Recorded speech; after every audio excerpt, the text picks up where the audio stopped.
Lumabas na. Sa Tagalog, magandang gabi. Magandang gabi, sir.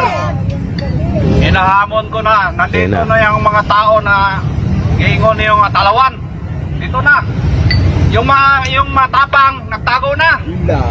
Baliktad na ngayon ang panahon. Magdasal kayo na hindi bumaliktad ang mundo. Dahil malapit na ang karawan nyo. Kung BBM kayo, hindi tayo magkaaway. Loyal kayo sa BBM. Anong nakikita nyo ngayon sa ating bansa? Kung BBM kayo, hindi ko kayo nahamon, hindi tayo magkaaway. Magkaisa tayo. Tingnan nyo ang mundo, tingnan nyo ang bansa natin ngayon. Ano nangyari? Tinatawanan tayo ng ibang bansa ngayon. Dahil sa ginawa nyo, para hindi kayo Pilipino.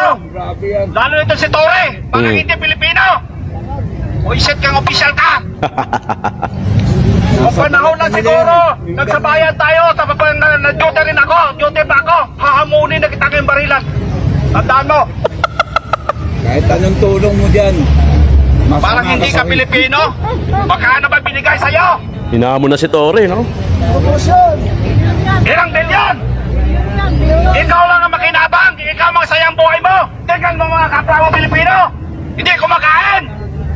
Tangina mo. Dito ako ngayon, hindi ko sinasabi sa mga anak ko, pasensya na mga anak, mag-duty lang kayo na maganda, pabayaan nyo ng papa nyo, magtanggol ko ito, karapatan ko, huwag kayo magkasali. Kung dyan na kayo sa posisyon nyo, dahil official din kayo, sana tingnan nyo ngayon kung ano ang Pilipinas, ang bansa natin. Lumabas na kayo dyan, matatapang nyo. Takinan nyo. Nakikita ko kagabi, muntik na ko atakihin na lang sa taas yung baby ko. Hindi ko matanggap ang ginawa nyo kay Presidente, kay Tatay Digong. Kung hindi kay Tatay Digong, hindi ito ba sa sahod nyo? Bullshit! Takinan nyo. Galit na galit si tatay. Takinan nyo. Bumaliktad lang ang mundo ngayon. Titaan nyo. Sa mga palibot dyan, mga kasamahan ko, relax na kayo dyan. Hamunin natin ngayon ang mga tao. Duwag! Dito na! Lumapit kayo dito! Tangin na yun, barilan gusto nyo. Buisit kayo ha. Sumusobra na kayo. Akala nyo kayo nasa inyo ng mundo. Inaamot kayo mga duwag! Dito na kayo!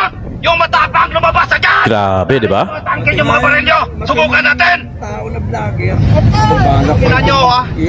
Bagsak eh. Nakupointed ako sa inyo dahil ang pinagkikita nyo kay Tatay Digong, hindi na kayo ano. Mabigat. Tingnan nyo. Binigyan tuloy ng tubig eh.